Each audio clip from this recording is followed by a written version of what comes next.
The House of Mystery presents Inside Writing, the radio show where authors discuss their writing process in all genres. Welcome back into the House of Mystery, and of course I'm Al Warren, and Mr. Martino is playing soccer in Boston. Soccer? You got to do something different. Yeah. I was thinking about you. Yeah. Like, what kind of exercise are you getting? I mean, you're doing that karate stuff, but come on. Yeah. I'm working hard, Al. You're working hard on the cheeseburgers. Yeah, well, that too. I get to fuel up. You got to fuel up, so you. Yeah. It's funny because I met Ed Cleves, the writer there in Seattle, and we were down in the marketplace in Seattle, and we were talking, and as we're walking down the main thing, it's crowded with people, and there was this guy in the middle of the sidewalk. Think of 1,000 people walking up and down the road, going to the market and restaurants. A guy in the middle of it all, doing exactly what you do. He was showing his karate moves. Oh, cool. And I laughed, and I said, hey, we should actually film this and send it to Dave. You should have. And say, look, we found Dave in Seattle. I'm going to Seattle. Yeah, he was exactly like you, but he had his shirt off. But, Nobody wants to see that. Well, no, but he was younger too, and skinnier, but he wasn't. I don't think he was as good. Just so you know, I don't think. Oh, I'm sure he wasn't. I don't think he was as good. And I never thought of becoming a martial art busker. Yeah, think about it. Stand in the middle of the road, put your hat down there, and what have you got to lose? Nothing. I don't think the cops will arrest you. Well, they might. especially in that area. They see much worse. Come on, that's mild. That's okay. Any record that I get in Seattle won't transfer here. So yeah, they can't extradite you. So no, as long as it's not murder. So you guys can have a battle of the ninja nerds. Ninja battle. Yeah. Well, there you go. Well, speaking of battles, now we've got someone that's a writer that's been doing some interesting books here, a mystery kind of thing. We'll find out more about it. So let's bring her in and talk about her new book called How to Kill a Kingpin. And this is Gabrielle St. George. Thank you for being here. Hey guys, thanks for having me. Really happy to be aboard. Well, we'll see at the end of the show how happy we are here. I'm happy at the moment. Happy at the moment. Relaxed. Well, you seem like such a nice lady. So how do you get into writing crime and mystery and suspense, thriller sort of thing like that? Is this sort of something you've known you were going to do all your life, or is this something that just happened after you killed maybe your second or third partner? Yeah, maybe I only seem like a nice lady. That is true. Quite possible. And I've always been, I'm a Scorpio rising, Alan, okay? I've always been attracted to mystery and darker things, and also terrified of them, for sure. But I was a screenwriter. I was in film in university, and that's what I first did for a living, and worked on police shows and stuff like that. So that was just my background. But I have always loved that. Started out with Nancy Drew, of course. I think I've heard of her. But when you do this sort of thing, like before you put your first book out, the very first book you're writing, was there a particular event or thing that happened to you, or something that you came across that made you want to actually write and publish a book? Yes, that would be a divorce and the quest for revenge. Okay. Was that the first partner that you killed, or the second? I just, get that in line here. No, I mean, but what is it? The anger and emotions that were related with a separation kind of led you to do this? Maybe a little more extreme. We could throw around words like stalking and things like that. So yeah, there was definitely a danger element for quite some time in my world, but my books are funny. So they're humorous mysteries. And I've always loved mystery, like I said, and thrillers, but I've always written funny. And I actually feel like that's a high calling. I feel like if someone can write or act funny, one should. I think one of the toughest jobs in the world has got to be like a stand-up comedian. But I do think it's a high calling. I've always been an entertainer, I would say, even as a child. And it can be a survival mechanism too, for sure. Even I have 4 kids. I had 4 kids in 5 years. So they're all little and loads of fun. But so many days I thought, so many times on so many days, I think, wow, I can either laugh or I can cry. And I just always choose to laugh. Well, do you feel that you need, maybe just like a stand-up comedian, do you feel in writing prose fiction and making it humorous that you need, I guess, a sense of comedic timing? Is there like a timing that needs to be, I guess, employed to make the novel funny? I mean, I'm totally aware of the necessity of that, the need for that in the structure and, in every beat of every scene. But I don't know if it's a higher force coming down. I don't really have to try. I don't really have to think about that. It just all comes pretty naturally, which I guess is just a blessing. I don't really have to consider that.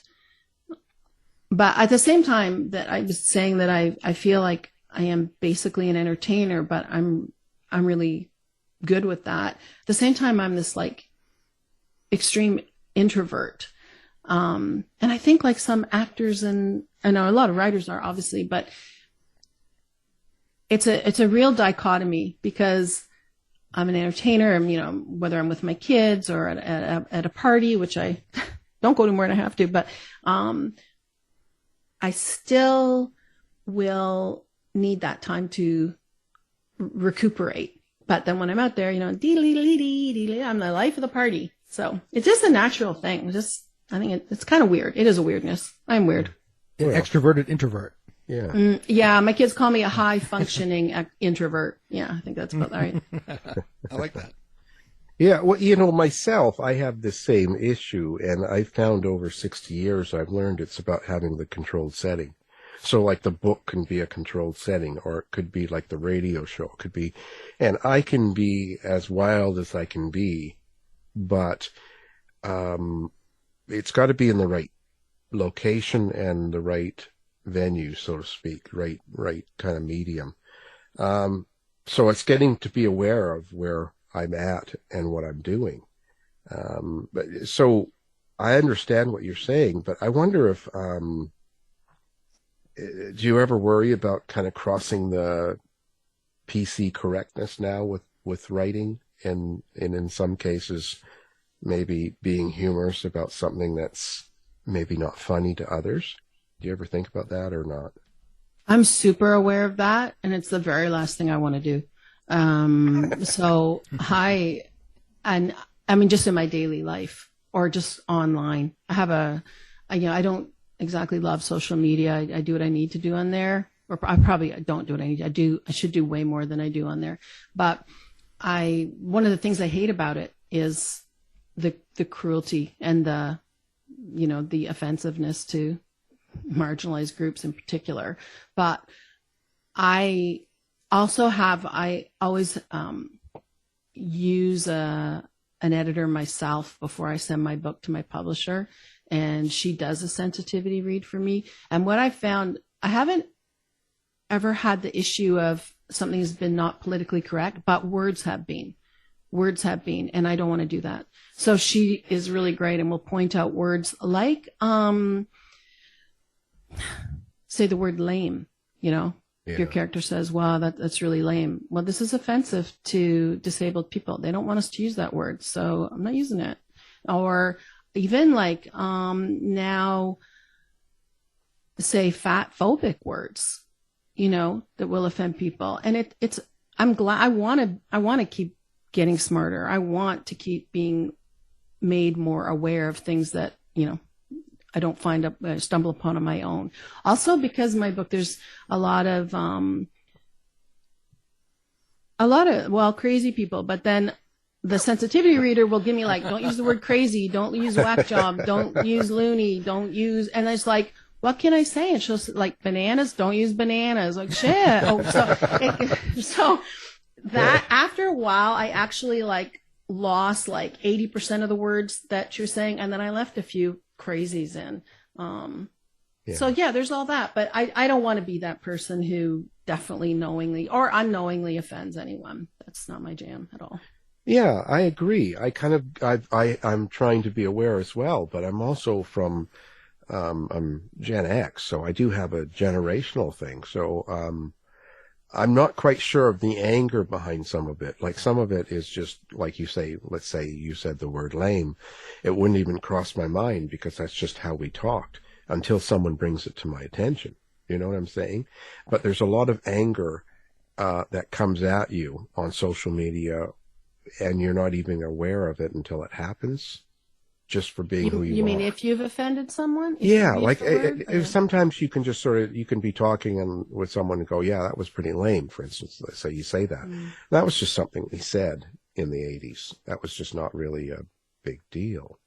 But it's good to know, though, right? I appreciate use the word colored folk, right? And that used to be used, but it's not okay. And we all figured that out. And we can figure out the terms that disabled people want us to use and not use. And like I said, it's good for the brain. Just bring it, tell me and I'll do my best always. Yeah, exactly. I think I have the same attitude. I think that once I know, I'll try to do the best. It's not like someone's going to correct me and then I keep saying it, I'll be aware of it. But, sometimes it's weird because we do deal with people at different ages and baby boomers are even more, select in their choice of words. Yeah. Okay, boomer. Yeah. Well, you do what you can. So now this is part of a series, I believe, right? This book, is this book 2 of a series? This is book 2. So book 1 came out last November 21, and that was called How to Murder a Marriage. And book 2 coming out in a couple weeks is How to Kill a Kingpin. And then next year, How to Bury a Billionaire. Wow. Which I'm looking forward to skewering very rich people because it's the only group I'm actually prejudiced against, I have to say. Yeah. Well, And personal experience, very, very close personal experience, the super rich. Don't like them. I agree. To a certain extent, when someone comes from money and they're born into money and they have money, I'm not really interested in them. And I'm certainly not interested in them being a politician, for instance, because they can't relate to 90% of the people. They don't know what it's like to wake up and survive the world. So it's not really someone I'm interested in. I agree totally. But when you do these series, do you have this kind of outlined in your head? Do you kind of seem to know what book 2 and book 3 is even going to be and where it's at? So is this kind of all mapped out in your brain somewhere and then you're just filling in the details as you go? I'm actually a title person, and I come up with the title first, which is bizarre. But also they're really character driven. And the first book it's pretty autobiographical, quasi autobiographical, keep me out of court. And the main character is a lot like me, but she's a lot better than me. She's smarter and funnier and braver and a little bit more of everything than me. And the first book takes place and the second book takes place like the next week. So far I'm not, going over a lot of time, but as my background as a screenwriter is outline. And that's what I'm comfortable with. And I did outline the first book. And then it was an incredible experience for me when the characters just took over and I was just literally the stenographer. And it was really cool, really fascinating. And so the same thing happened with book 2. So I'm kind of hoping it happens with book 3 because right now I only know the bones of the story and I have to start that yesterday. Well, with going from screenwriting to prose, how did you find that? Did you have difficulty transferring over, or did you just find that was natural to write in a longer prose form? No, it was really painful, terrible, awful. Hated it. I have a super short attention span, and I love short books. I don't pick up really long books. I can't watch really long movies. I love short things, and writing like 85,000 words was excruciating for me. A good exercise. But the thing I loved most about writing the books, and that's what it was so great, was, in screenwriting, nothing can be on the page if it's not on the screen. So you don't go inside people's heads. We don't get to know anyone's thoughts. It's what they say and what they do. If it's not on the screen, it's not on the page. And being able to be inside a character's head and express their thoughts there's so much freedom in that for me. Really liberating. That's the part I like best. So I write in first person because then I get to do it nonstop. Well, along the same line, do you have when you're creating these characters, do you have an inner monologue in your head? Can you hear the characters? I'm just trying to find out if you're hearing voices, actually. But yeah, yeah. Or is it more visual? Well, a lot of reviewers have said that my book kind of reads like a script, or they can see it as a TV series. And we are negotiating with a production company in LA right now. And I think that part just came natural. I didn't try for that, but my favorite part of writing the book is the dialogue. I'm good at dialogue, and that's a natural thing for me. It's the easiest thing. So that's probably why I like it the best. I don't write really long description. I don't like reading really long description, but yeah, the dialogue, they get in the room, the characters get in the room, and they just start talking to each other. And again, I'm a very fast writer, and sometimes it's just like I'm writing as fast as I can type. Wow. Well, and I want to come back to a part here when you said the main character, and you talk about her as being so much more than you and all that. So what is your relationship with that main character? And is this really something you want to be? Is this something you fantasize about being, this character? Or is this someone completely out of the blue? No, I mean, we have a lot in common, like I said. She's actually a relationship advice, like self-help book author. That's her job.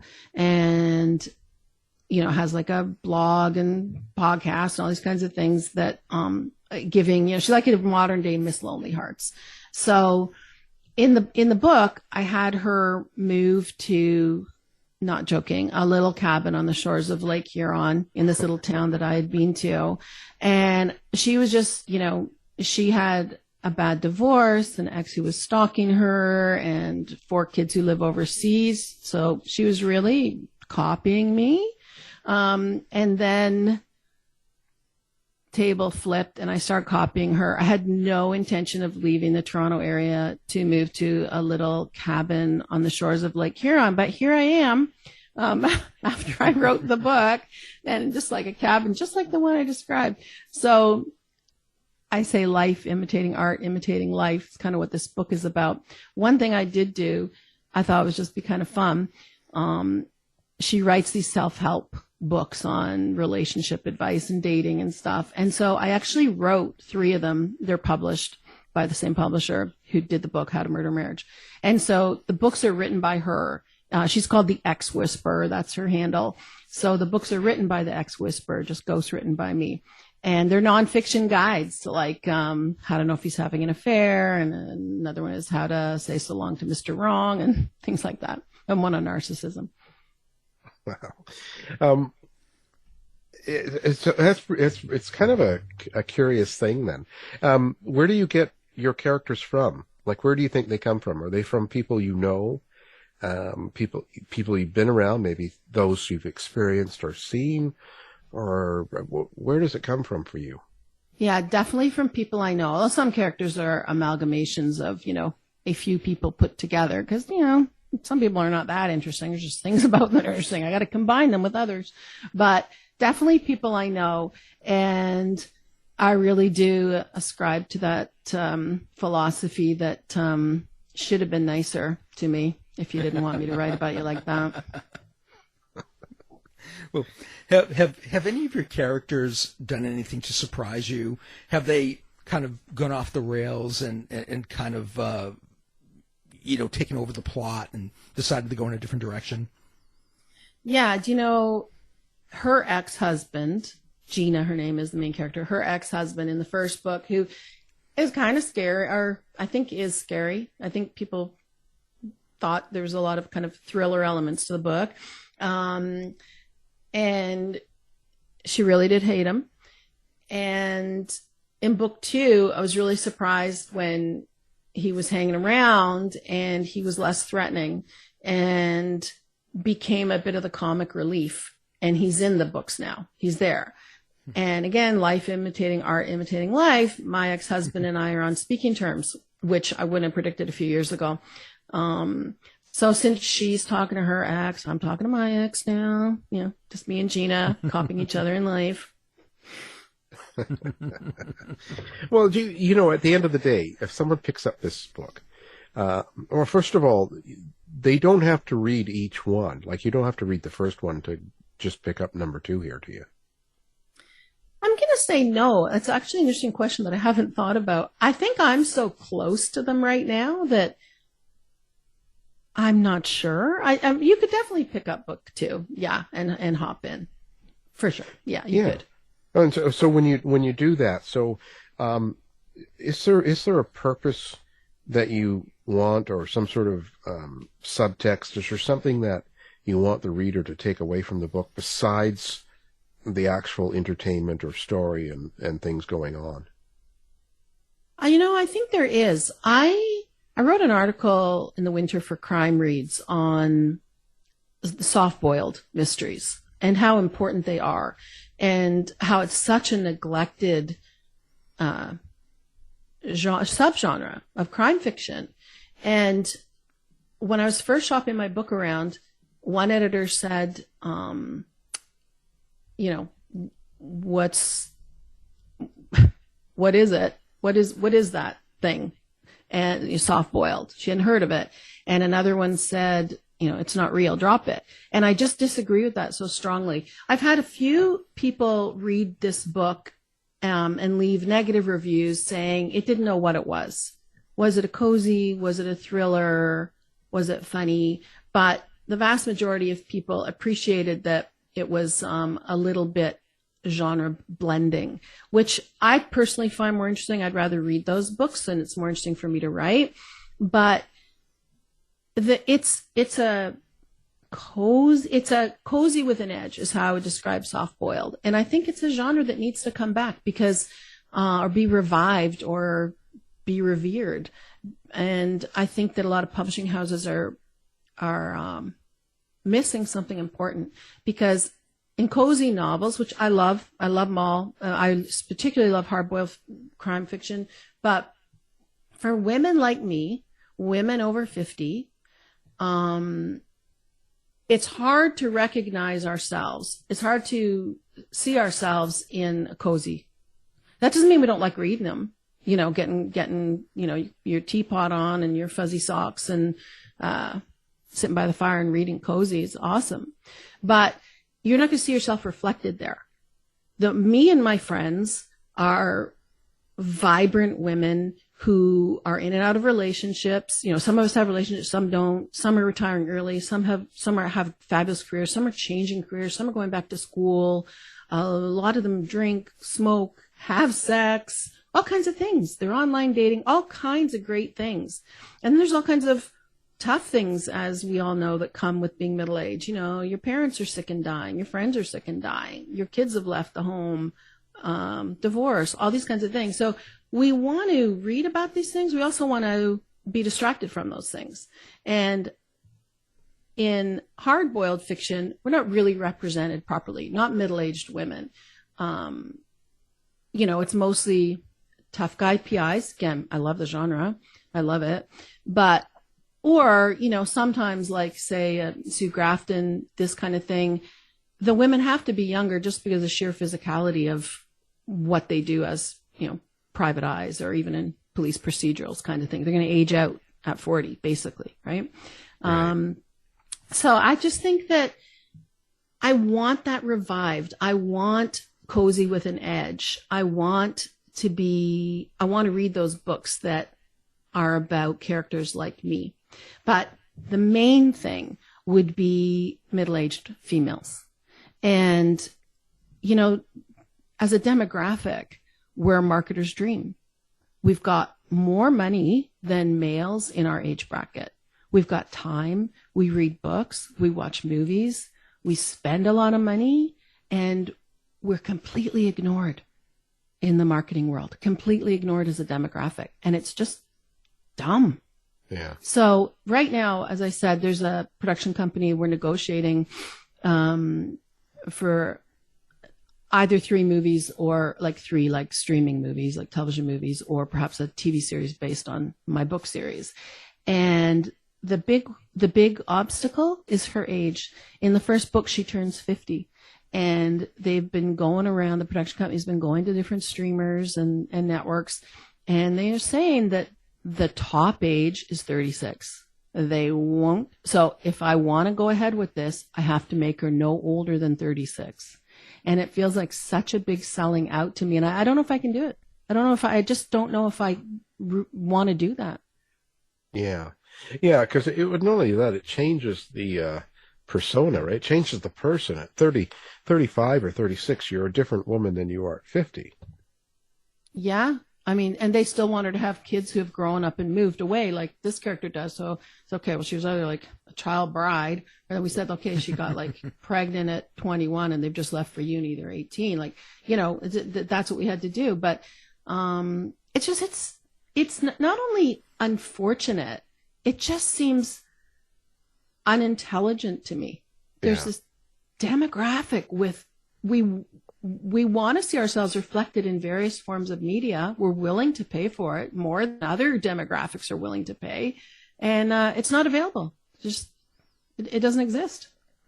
Well, you women have been getting a little bit too aggressive lately. Yeah. I mean, first thing they do is burn the bra, and now what? Now they want to have Now we're growing our silver hair out. Jeez. Yeah. Come on. We can see that. What are you doing? I know. Well, I think what it is it's a slow change. I think, like anything, we can all be aware of this now, but it won't really catch on in society for another generation or more. Do you know? It seems to take time, and it seems to be forever. But the only thing I would say that might have might make that less true is the pandemic. Like everyone was changed, obviously. And there were negative things, and there were a lot of good things that came out of it, right? People reevaluating work-life balance and all kinds of things. But there's a massive, I don't know if you guys are on Instagram, and if you are, you may not follow the hashtag Silver Sisters. There's all kinds of them, but these hashtags. But it's like when the hair salons were closed, for middle-aged women, one of the big things that happened in the pandemic was we couldn't get our hair done. And so there were gray roots, and everyone was horrified and shocked and wearing hats. And then something happened, and it was an online movement, and it's still, and I'm telling you, it's huge. We are talking tens of millions of women involved. Like it's fascinating, and it's fabulous. And it's such a supportive female community, but they just grew their hair out. They grew their silver hair out, and they just have these silver crowns, and they are rocking them, and all ages. There's some 30-year-old, there's women in their 20s with gray hair, you're always going to look great if you're in your 20s or 30s. Your skin's great. But the women in their 40s and 50s and 60s, and they've got gray hair, don't care. And they take, there's so much vitriol against them on social media. Again, like people seem like personally offended just by maybe older women. I don't know, but they're just doing it. And so anyway, the answer to the question, what I would like people to take away is that middle age is not an ending. It's the beginning of so many great things, and it can be the best time ever and lots of new beginnings. And the character in the book, the first book, she sells her, dream home that she raised her family in, and she leaves the town she spent her life in, and she just like starts a whole new life. And I think that is an exciting thing. And I think I'd like women reading the book, particularly women reading the book. It's mostly geared to women, I would say. I was going to say one thing that I found fascinating is that I thought my book would mostly appeal to, say, women over 40. And the whole bookstagrammers community, which the vast majority of bookstagrammers are younger women, 30s for sure, 20s and 30s. Oh, yeah. And they embrace the book like crazy. And I thought, wow, like, how are they relating to this 50-year-old character? But they did. They loved her. They loved it. They want more. And I was really, really surprised by that, and obviously pleased. Yeah. Well, we're going to have to put a stop to this. This is it's a tsunami. It's a silver tsunami. Yeah. Well, I would join the Silver Sisters, but I don't really have any hair, so. My hairdresser hates this. Yeah. Yeah. It's true. She's not getting as much clientele. It's right. Yeah. And I don't have much hair either, but. Yeah. Well, you could take this woman and make her 30, 35, and she could have been from a child slave labor and been forced into prostitution or something. Have the kids, you mean? Yeah. Yeah. Yeah. The only reason I would do that then is like agree to make her 35, I guess, is so I can cry all the way to the bank. But as far as just, being proud of the product or, carrying out my goal here, I wouldn't want to back down on that. And I said, she doesn't have to have that. Oh, I can change so many things, but please keep her 50, or even in the 40s. Like, it's a big no. Nope. Wow. I didn't realize that, but I guess, these, movie companies and television companies are the same as the book companies. They still have issues with what they consider to be minority and something that they don't think they can sell. It's weird, yeah, but look at this stuff even, with queer authors and obviously all marginalized groups, that some of the biggest books this past year, Sean Cosby and all these like fabulous writers of color, and it's still a struggle. You can't name too many the big five publishers that actually publish gay authors. I mean, can you even name one? They always have to go through alternative routes to get out, and then it's a lot of work. Cosby had to go to the, and he was going to all the crime writing events and handing out books and doing stuff. It was a lot of work. And he's older. He's not like a 20-year-old kid. There's still a lot of struggle. Absolutely. It's not well, like, I think it's well accepted, and they're forcing people to realize that it is, like big companies, and you're going to see a response from these big publishers all of a sudden getting their Cosby type thing, and it's sad, but it's just awful. Yeah. And they're always just behind. They're just like that part of the publishing world. So many aspects of the publishing world, as we all know, it's just, they're dinosaurs. Yeah. It doesn't make sense. And I don't think I have the desire, the wherewithal to like self-publish. It just seems like so much work. But I admire the people who do, and the people who are doing great self-publishing. It's like, yes. Yeah. That's amazing. No, it's a lot of work. I went through the publishing route, and I still have, with 3 different publishers, but at the same time, I also self-publish. And it is a lot of work.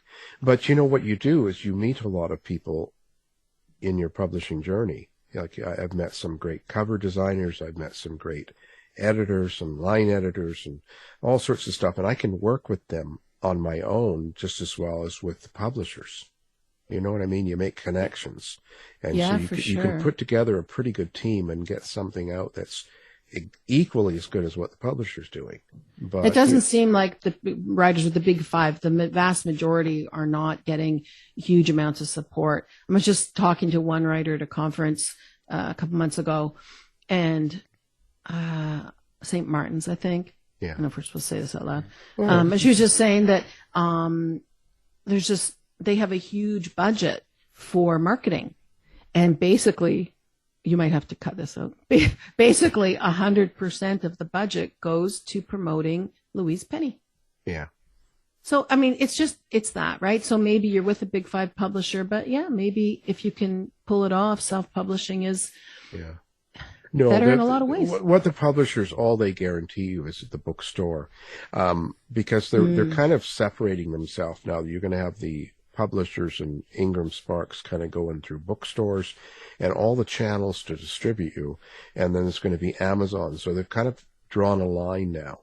So if you're self-publishing and you just go through Amazon and you go to something like Ingram to try and do it, you're really kind of ignored. So you don't get the status. So like, you mean they don't, if you're on Amazon? Like Ingram doesn't want you on Amazon? Oh. Yeah, and bookstores are not going to buy off of Amazon. They're kind of separating themselves. Ingram's not distributing books that are self-published in Amazon. Like there's kind of a war going on internally. So does anyone think that Amazon could lose any war? Well, I think it's like anything, but everything that is a day-to-day thing that we expect and we do every day, all of a sudden disappears. You can't name anything, from newspapers to television to movie theaters. All of these things hopefully people have learned that it's very replaceable, and Amazon's no different. I mean, it's kind of the day, but the next generation might not take to it. They might take to something else. You just don't know what the changes are. So Amazon shouldn't be too comfortable with this. But what happens is, I go through a publisher, those books are put in, I can go into any bookstore and they're there. And I can go to do a book signing and there's not a problem. If you don't go through that kind of channel, all of a sudden you're going through Amazon, bookstores aren't probably going to carry you. They're certainly not going to buy you. And they're not going to let you do a book signing that you don't pay for. So they're kind of starting to draw this line of either you are or you aren't, because that's the only way they could fight back to Amazon, to be honest. Even the whole, like all my kids, they always try to buy from anything other than Amazon, including books. And even the indie bookstores, so many authors too will say, if you can buy it from your indie bookstore, please do. Yeah. So that's still, an undercurrent for sure. Yeah. And that's a good thing. That's a good thing, because with any business or any product, you don't want just one person or one group being the distributor and maker of it. It always leads to issues and corruption. So I would say no. So I like doing both, but I get, it's funny because even when I go to do a book signing, a lot of the bookstores, the ones that were self-published, they won't let me sign for. The ones, but you don't put your books on Amazon, then you're saying? Yeah, some I do and some I don't, or some I do different versions for. I've learned the hard way that if I'm self-publishing, I need to do a different version for Amazon than I do for the bookstores. Otherwise, when I go to do the book signing, I can only have the ones that they distribute on the table to sign for. So ones that you've just distributed through Amazon, they're like, no, sorry, you can't do those.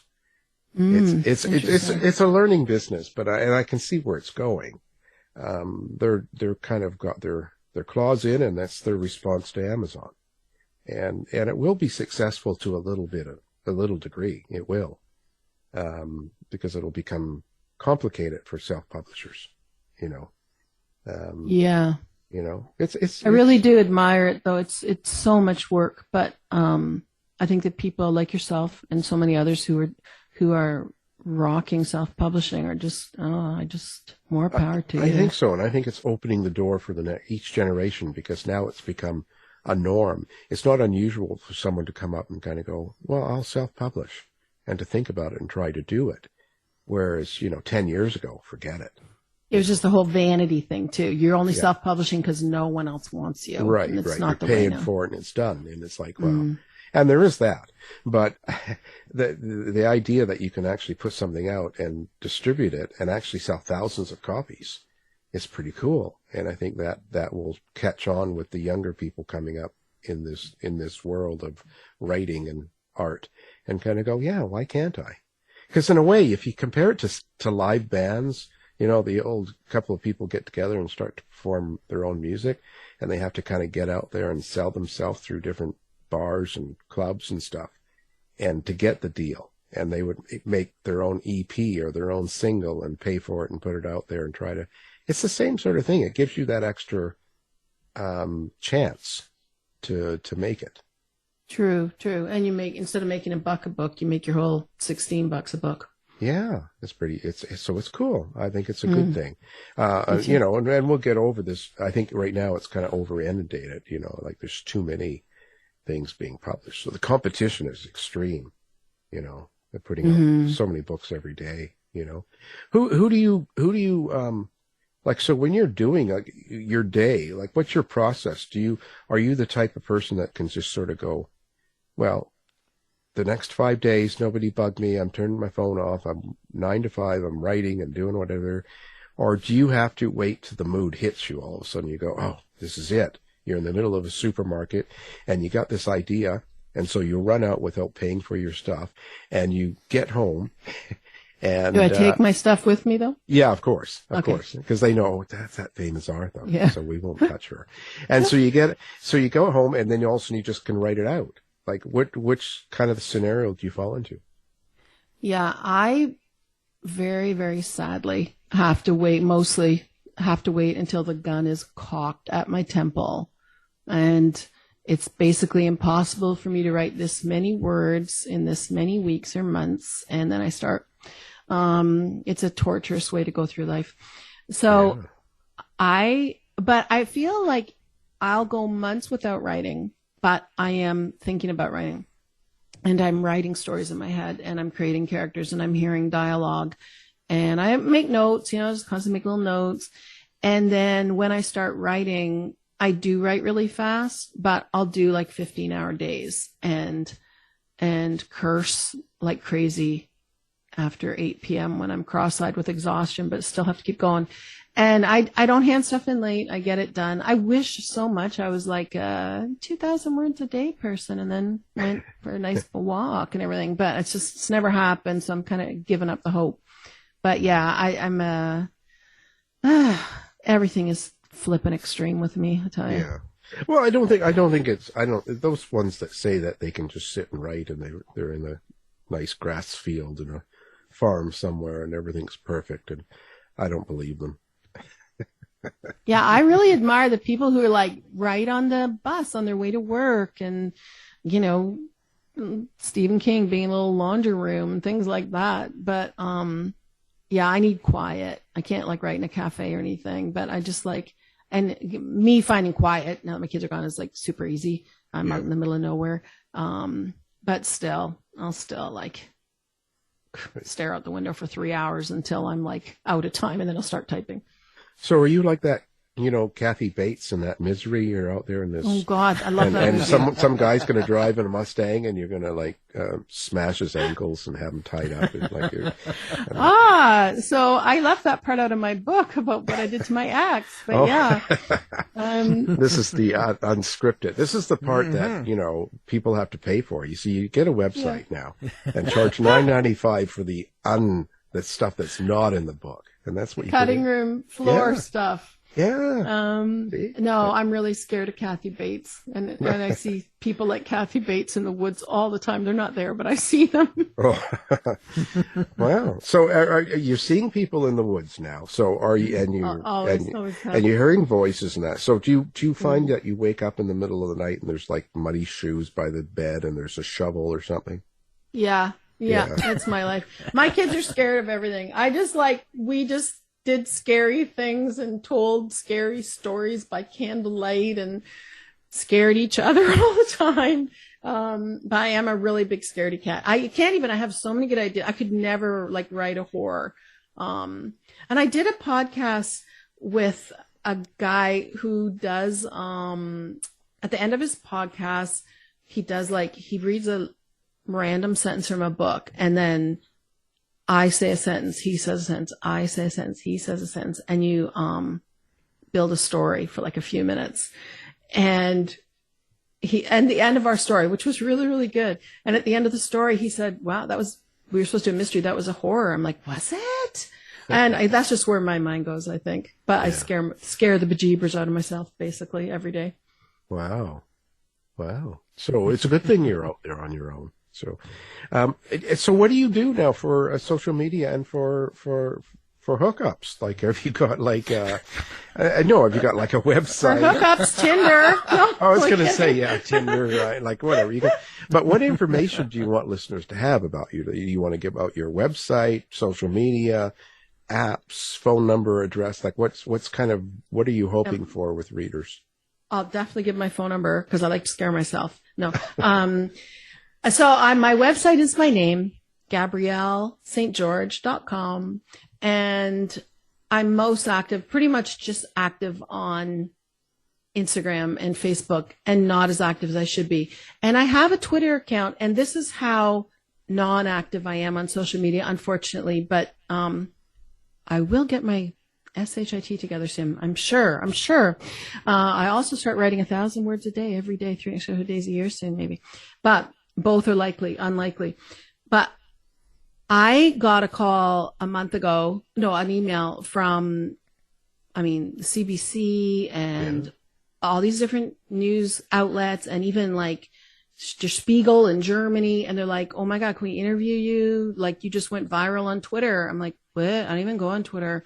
And I went viral on Twitter. I opened my computer and there were hundreds and hundreds and hundreds of emails and messages and everything. So 30 years ago, I wrote this, I created, wrote, and produced this animated Christmas special. And I didn't know, it's been ongoing for 6 years. This is how out of it I am, that it was like the Twitter mystery. The New Yorker did a piece on it last month, CNN, Newsweek, and it's just nuts. Anyway, there was this mystery. They're trying to figure out what show this was. And it turned out someone cracked the mystery, and it was my show.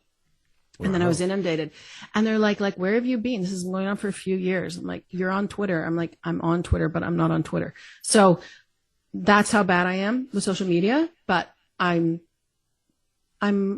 optimistic that will change. Yeah, because you're never going to get a date if you don't go on. Right. But yeah, the whole Twitter thing, I think now there was at 14 million engagement on the thing. It's just like, it went viral. It was crazy. And I didn't know. So wow. There you go. That's when you go and you start showing skin and doing the Kim Kardashian and all that. And, right? Yeah. And starting getting, collecting money here. Like, almost broke the internet. Yeah. Yeah, you got to get in there. No, I think it's a good thing to interact. It seems to be the way of, today. It's the times. Do you ever kind of get into people that review your stuff, or do you follow that? Or do you look at that? Do you care? Yeah, I care. I do care. I do care. And I think overall the first book has 4 stars, like whether it's NetGalley or Amazon and all kind of thing, 4 stars. And it shouldn't have 5 stars. It's not the great American novel. It's not, the best novel I've written or a work of art. It's not, but it's good. And 4 stars, I'm super pleased with. I wouldn't give anything 5 stars. Like, I would give some things 5 stars. Alice Hoffman gets 5 stars. But I do care. And then some of them are like nasty. Some of the reviews. And I just hate, I'm like, why do that? Like, why try to hurt someone or harm someone? Like, don't say anything. Just go away. It's like the big, DNF. I got 2 of them. DNF. Not my cup of tea. And then someone would this big horrible thing about not my cup of tea and didn't like it. And then at the end they put, maybe I was just in a bad mood that day. Maybe I'll give it another try. I'm like, don't post. Why'd you post this? Yeah. Well, some people, I think they're just having, it's themselves that they're expressing, not necessarily what they're reading or writing about. So, it's their own issue. They're having that kind of a day. And I used to hunt them down and have them killed, but I don't anymore. But yeah, I used to. It was serious. You'll never. I'm completely aware that no book is everyone's cup of tea. Like No. Alice Hoffman is my favorite writer of all time, and there's people who don't like her, and I don't understand. I just don't get it at all. But it's okay. You never can please everybody. And the vast majority of reviews were just heartwarming and lovely, and really made me happy. I wish I didn't care, but I do care. Yeah, I don't so much anymore. I go back and you've got when you go to these Goodreads and stuff, and you can see your name and your books, and then you can say the overall rating is 3.8 or 4 or something. That's great, fantastic, good enough. That's all I need to know. I don't care because I think I'm a 2. So this is a good thing. Wow, 3.8. Yeah. So this is great. I write a 2, they give me a 4. Hey, Yeah, it's that constant, the whole imposter syndrome. Like, I've been writing for a long time, but they're going to figure out that I really can't string a sentence together. I'm just waiting for the other shoe to fall. Yeah, no. I just admit it. When they tell me I'm bad, I say they're absolutely right. You can't write. No, I can't. I get that. Do the Andy Warhol thing, Anyway. Well, it's been a pleasure. It's been lovely. It's always good talking to a Canadian because they're so nice. Aw. Yeah, this was fun, guys. Thank you so much. I really appreciate being invited on. It was really good. Thank you. Well, good. Now, so of course, we'll have your book and your website up on ours so people can find you with one click when they're listening. They can just go click. And they can send in their bad review and say how bad they are. Yes. We'll take it. So, How to Kill a Kingpin. This second book, The Ex-Whisperer Files, number 2. And that's Gabrielle St. George, the Canadian. Well, thank you. Thank you so much, Alan and Dave. Really, really appreciate the time. It was a good time. Thanks, Gabrielle. You've been listening to the House of Mystery radio show. To find out more about our guests, hosts, or shows, go to www.houseofmystery.com. Show's over for now. Was it as good for you as it was for me? Well, good night.